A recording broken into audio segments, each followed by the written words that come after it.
The Israel embassy in India has been shocked in disbelief over a Hamas leader addressing a gathering, a political meeting in Kerala. It has sent shockwaves right through the Israeli community in India as well, with the ambassador now speaking to India today's Gaurav Sawant and calling for India to do the right thing and ban Hamas, just like it has so many other jihadi groups. The kind of weapons that you're using now, the sponge bombs, the penetration bombs, air-to-ground missiles that are being used, your tanks have already gone in. Do you have a time frame when you'll achieve this aim, or will this be indefinite? Because there are fears that Israeli forces could be in Gaza for a very long time. I agree. The time frame is reaching the goals. Whenever we will reach the goals, we will probably stop. But I cannot put a time frame on that. I don't know how much time it will take us. We know what are the goals. They are very clear goals, and we are working to achieve them. In a country like India, which is a victim of radical Islamist terror, of Lashkar-e-Taiba and Jaish-e-Mohammed, Pakistan state-sponsored terror, Ambassador, a senior head honcho of the Hamas was given a platform, Khalid Mashal, in Kerala. As a victim of terror, how do you look at it as Israel's ambassador to India? I think that, and I saw also in the Hindu, I think there was also an interview with another Hamas leader. I think that this is morally very problematic, very problematic. I mean, it's true that Hamas is recognized in more than 40 countries, all the European Union, US, UK, and others, as terror organization. In India, it was not yet declared as such, although if you go to the tweets of Prime Minister Modi ji after the attack and afterwards, he was very clear about the terroristic nature of Hamas's actions. I think it's morally really problematic to have these people get here a voice, do disinformation and incite. I don't know if you saw what Khalid Mashal spoke about, but he spoke about preparing for jihad, calling the people there to go to the streets and the squares in order to put pressure, to protest and put pressure on the governments, and he called for financing of the terror organization, of the resistance, as he called it.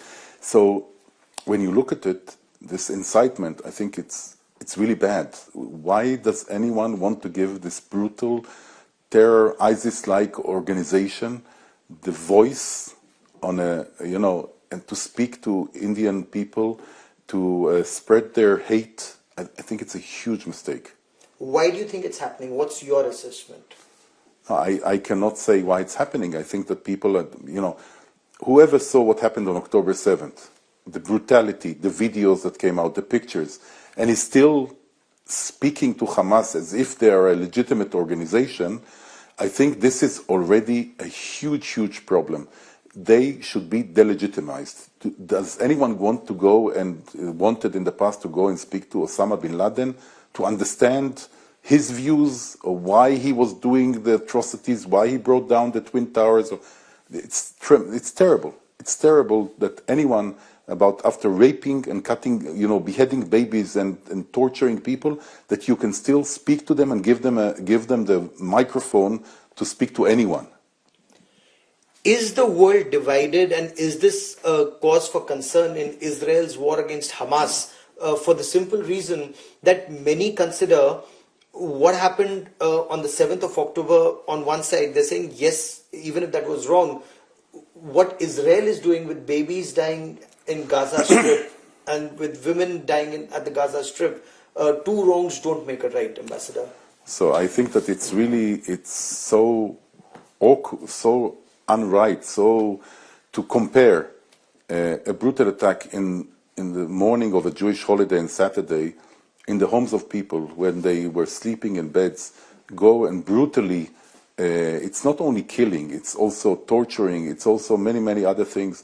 You do that and you compare it to the Israel Defense Forces who are coming to neutralize the threat of Hamas, when Hamas, for years, is shooting out of hospitals and civilian places and schools because They know they cannot compete with Israel. They are chicken. They will go to civilian places where they're not protected and butcher them. But when IDF wants to come in and take an action, they want to take out the victim card. So immediately they come out with a victim card. We do the utmost to prevent hurt of population, and they do the utmost to have their population hit. And you see what happened even with the misfired rocket, by the way, that went to the hospital, and after 5 minutes they could already say that it was an Israeli attack, and 471 bodies were counted in 5-10 minutes. I mean, it was fake news, totally fake news. 20% of their rockets, they shot at Israel so far more than 8,000 rockets. So calculate, more than 150 rockets fell inside, on their own population, inside Gaza, misfired. So, you know, the situation is very complex. We are the ones that are making the maximum to protect the civilian population in Gaza. Again, we asked them to evacuate. Hamas is threatening them not to leave. They work under the hospitals. Shifa Hospital is known. We took out also a video about it, that under the Shifa Hospital, they are operating, they are taking the electricity of the hospital, they are taking the water of the hospital, all the facilities, and they are working under that, because they know that we are human enough to be thinking 50 times before we attack the hospital. And this is the issue. And they refuse, they threaten the people, don't leave the area, we need you as human shields. And this is the main problem. You know, you are not working with another democratic nation like Israel, you're working with an ISIS, Hamas terror organization.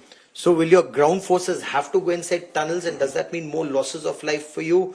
Or will, beyond a point, you will start bombing the hospitals and the schools and the mosques underneath which you say are Hamas strongholds, and how their command and control centers and ammunition dumps? We will work according to international law and do whatever we need in order to get Hamas neutralized. As we said, of course, they are all hiding underground and letting the population protect them from above.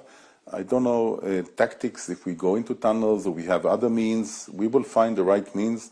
Tunnels will not be a safe haven for them. We will go after them wherever they are. Also, people who are leadership who is not in Gaza, I would advise them really to look over their back every day, because we are not going to, anyone connected to what happened is going to pay a price sooner or later. Even if they're in Qatar, if they're in their safe havens, or 5 stars as Israel puts it, they're safe in 5 stars in Qatar. Even the leaders that are sitting in different places, especially in Qatar, but not only, in a very luxurious life and letting their people in Gaza, and they're rich, very rich people by their own, I mean, they accumulated money through Hamas and terror organization. No one should sleep well at night. We will get to all of them, one way or another. We know exactly who are the people behind it. And of course, the big octopus that is sending its arm is Iran.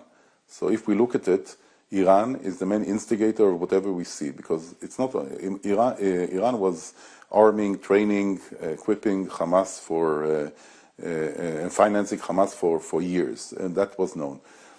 But you see that, look, who is now trying to threaten and deter Israel from action? Iran itself, by talks and threats. Hezbollah, which is another arm of this octopus, Iran. The Houthis in Yemen, that are known proxies of Iran, are trying to shoot at Israel, intercepted by the Americans and by us.